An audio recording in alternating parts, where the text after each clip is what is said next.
आई love Mohammad पर कानपुर से शुरू हुआ विवाद अब दूसरे राज्यों तक पहुंच गया है।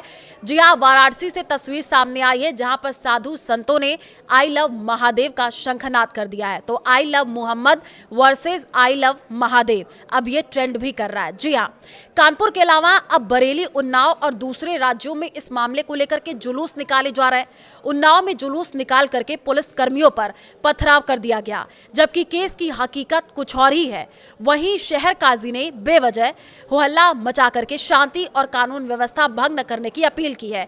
कानपुर के रावतपुरा के सैयद नगर में रामनवमी शोभा यात्रा गेट के सामने टट्टर पर आई लव मोहम्मद का बोर्ड लगाने को लेकर के 4 सितंबर को हंगामा हुआ था।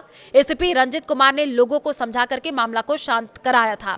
नाराज हिंदू संगठनों के कार्यकर्ता आई लव मोहम्मद का बैनर हटाए जाने की मांग को लेकर के अड़े रहे।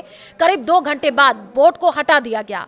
मुकदमा 12 वफात की रोशनी कार्यक्रम के दौरान बिना अनुमति के गेट बनाने पर हुआ है और इसके बाद शराफत हुसैन, शबनूर आलम, बाबुल अली, मोहम्मद सिराज, फजलुर रहमान, इकराम अहमद और इकबाल बंटी कुन्नू कबाड़ी साथ ही 10-15 अज्ञात 2 वाहनों के नंबर पर सवार अज्ञात के खिलाफ रावतपुरा थाने में मुकदमा दर्ज किया गया है। आई लव मोहम्मद के बैनर को लेकर के कोई आपत्ति नहीं है, बल्कि वहां बिना अनुमति के गेट लगाया गया था, जिसका कुछ लोग विरोध भी कर रहे थे। जब पुलिस पहुंची तो विवाद होने लगा, लेकिन वहां पहले से गेट व बैनर लगाने की अनुमति नहीं ली गई थी, इसलिए नई परंपरा डालने और माहौल बिगाड़ने को लेकर के मुकदमा दर्ज किया गया। मामले को बेवजह तूल दिया जा रहा है। प्रतिनिधि मंडल की उनसे मुलाकात भी हो चुकी है। निष्पक्ष जांच की जाएगी, ये कहा गया है आशुतोष कुमार की तरफ से, जो कि संयुक्त पुलिस आयुक्त कानून व्यवस्था। और इसके बाद आई लव मोहम्मद के बैनर लगाने पर मुकदमा दर्ज किए जाने के मुद्दे पर उलमा, अहले सुन्नत और मशवरती बोर्ड का प्रतिनिधिमंडल शनिवार को संयुक्त पुलिस आयुक्त कानून व्यवस्था आशुतोष कुमार से मिला।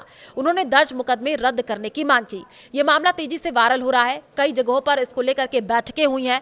कानपुर से लेकर के उन्नाव, बरेली में मुस्लिम समुदाय के लोगों ने बैनर लेकर के विरोध जताया। हालांकि पूरा मामला क्या है, इसको लेकर के कोई कुछ बोलने को तैयार नहीं है। कानपुर के पुलिस अधिकारी का ये कहना है कि मामले की पूरी जानकारी न होने के बावजूद लोग अफवाहों को सच मान रहे हैं, जबकि केस किसी और मामले में दर्ज है। और इसको लेकर के कानपुर के मुस्लिम समुदाय के प्रतिनिधिमंडल को आश्वासन दे दिया गया, किसी भी निर्दोष पर कार्रवाई नहीं होगी। अप्रिय घटना को रोकने के लिए इस बीच अमन चैन कायम रखने के लिए शहर काजी आगे आ गए। उन्होंने मुस्लिम समाज के लोगों से ये कहा कि इस मसले पर बेवजह होहल्ला मचा करके शांति और कानून व्यवस्था भंग न करे, सभी आपस में हिल मिल करके रहे, धारा 144 का पालन करे, कहीं भी 5 से अधिक लोग एकत्र न हो। शहर काजी मौलाना निसार अहमद मिसबाही ने कहा कि मेरी प्रशासन से बात हुई है। कानपुर में जो मुकदमा हुआ वो आई लव मोहम्मद का बैनर लगाने मात्र पर नहीं हुआ, उसके पीछे अन्य कारण है। शहर काजी ने कहा कि कानपुर दूसरा शहर है, उन्नाव गंगा जमुनी संस्कृति का शहर है,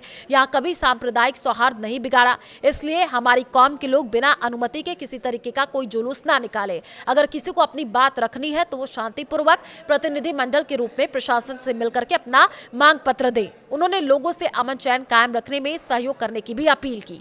कानपुर में आई लव मोहम्मद लिखने पर हुए मुकदमे के विरोध में रविवार को मुस्लिम समाज के लोगों ने गंगा घाट क्षेत्र के मनोहर नगर में बिना अनुमति जुलूस निकाला, पुलिस पर पथराव तक कर दिया। पुलिस अधिकारियों का यह कहना है कि भीड़ में कुछ अराजक तत्व माहौल को बिगाड़ना चाहते, सभी शांति बनाए रखनी चाहिए। अगर किसी को समस्या है तो प्रशासन से बात करनी चाहिए। और ये मामला अब तूल पकड़ता जा रहा है। जगह जगह से तस्वीरें अब निकल करके सामने आ रही है। I love Mohammad versus I love Mahadev, अब इस तरीके के पोस्टर भी कई जगहों पर देखने को मिल रहे हैं।